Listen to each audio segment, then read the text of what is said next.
தலித் மக்களுக்காக ஒதுக்கப்பட்ட நிதி பயன்படுத்தப்படாமல் திரும்ப செல்வது ஒரு சாதாரண தவறு அல்ல. அது ஒரு நிர்வாகத்தின் மிகப்பெரிய தோல்வியாகும். தகவல் அறியும் உரிமை சட்டத்தின் கீழ் பெறப்பட்ட சமீபத்திய தரவுகள் திமுக அரசின் ஒரு அதிர்ச்சிகரமான போக்கை வெளிப்படுத்தியுள்ளன.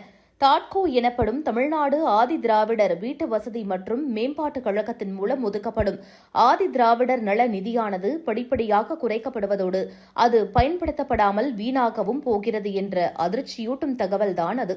2020-21 முதல் 2025-26 வரையிலான காலப்பகுதியில் தென் தமிழகத்தின் 3 மாவட்டங்களிலிருந்து SC/ST மேம்பாட்டிற்காக ஒதுக்கப்பட்ட ரூபாய் 4.62 கோடி நிதி பயன்படுத்தப்படாமல் திரும்ப பெறப்பட்டுள்ளது. அதே நேரத்தில் மொத்த நிதி ஒதுக்கீடும் அதன் உச்ச அளவிலிருந்து 67% வரை குறைக்கப்பட்டுள்ளது தெரியவந்துள்ளது. SC சமுதாய மக்கள் நலனுக்கான நிதி இவ்வாறு வெட்டப்பட்டுள்ளது திமுக அரசின் அவர்களுக்கான அர்ப்பணிப்பை கேள்விக்குறியாகியுள்ளது.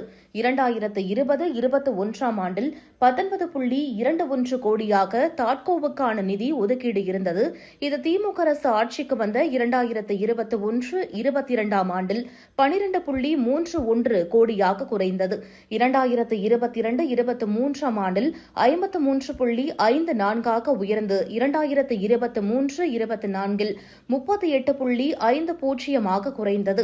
இது 2024-25 ஆண்டில் மீண்டும் வெறும் 28 கோடியாக குறைந்தது.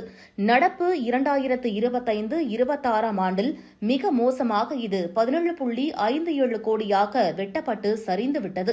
உச்சபட்ச ஆண்டை விட 67% சரிவு ஏற்பட்டுள்ளது. இது கோவிட் பாதிப்பு காலத்தை விடவும் மிகவும் குறைவாகும்.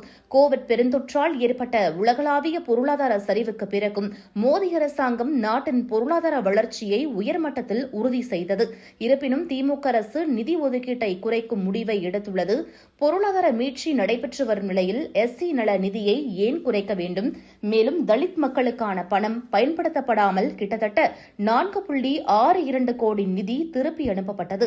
இந்த நிதியை தேனி, திருநெல்வேலி மற்றும் தென்காசி மாவட்டங்கள் பயன்படுத்தாமல் திருப்பி அனுப்பிவிட்டன. 2020-26 காலப்பகுதியில் மொத்தம் திரும்ப பெறப்பட்ட தொகை ரூபாய் 4.62 கோடியாகும். இந்த பணம் தலித் சமுதாயத்தைச் சேர்ந்த 130 முதல் 180 தொழில் முனைவோருக்கு ஆதரவாக இருந்திருக்க வேண்டிய தொகையாகும். இந்த மாவட்டங்களில் 5 ஒருவர் தலித் சமூகத்தைச் சேர்ந்தவர் என்பது முக்கியமானது. இவ்வாறு திரும்ப பெறப்பட்ட நிதியில் 73% ஒரே ஒரு மாவட்டத்திலிருந்து வந்துள்ளது.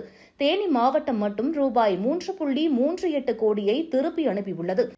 2020-21 நிதியாண்டில் ரூபாய் 22.45 லட்சம் ரூபாய், 2022-23 ரூபாய் 41.21 லட்சம் ரூபாய், 2023-24 1.19 கோடி ரூபாய், 2024-25 ரூபாய் 84.27 லட்சம் ரூபாய், 2025 மற்றும் 2026 ரூபாய் 16.20 லட்சம் தேனி மாவட்டத்திலிருந்து மட்டும் திருப்பி அனுப்பப்பட்டுள்ளது.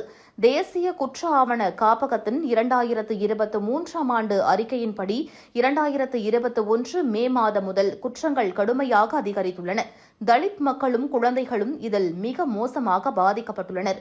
தமிழ்நாட்டில் SC/ST சட்டத்தின் கீழ் பதிவான குற்றங்கள் எவ்வாறு அதிகரித்துள்ளன என்பதை கீழ்வரும் தரவுகள் மூலம் அறியலாம்.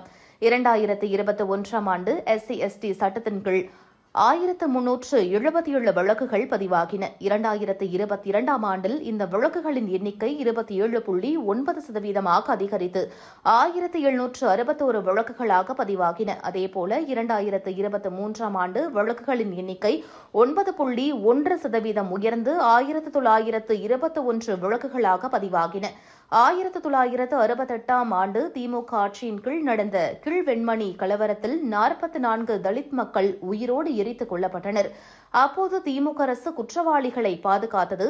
தமிழகத்தில் 445 கிராமங்கள் அதிகாரப்பூர்வமாக வன்கொடுமைக்கு ஆளாகக்கூடியவை என வகைப்படுத்தப்பட்டுள்ளது. மேலும் 341 கிராமங்கள் மறைமுகமாக பாதிப்பிற்கு உள்ளாகும் நிலையில் உள்ளன. இது ஒரு ஆண்டு அல்லது ஒரு மாவட்டத்தை பற்றியது மட்டுமல்ல, இது பல தசாப்தங்களாக தொடரும் ஒரு நடைமுறையாக உள்ளது. தலித் நல நிதி குறைக்கப்பட்டு பயன்படுத்தப்படாமல் திரும்ப செல்லும்போது அது பொருளாதார புறக்கணிப்பை காட்டுகிறது. ஆண்டிற்கு ஆண்டு குற்றங்கள் அதிகரிக்கும் போது அது நிர்வாக சீர்குலைவை எடுத்துக் காட்டுகிறது.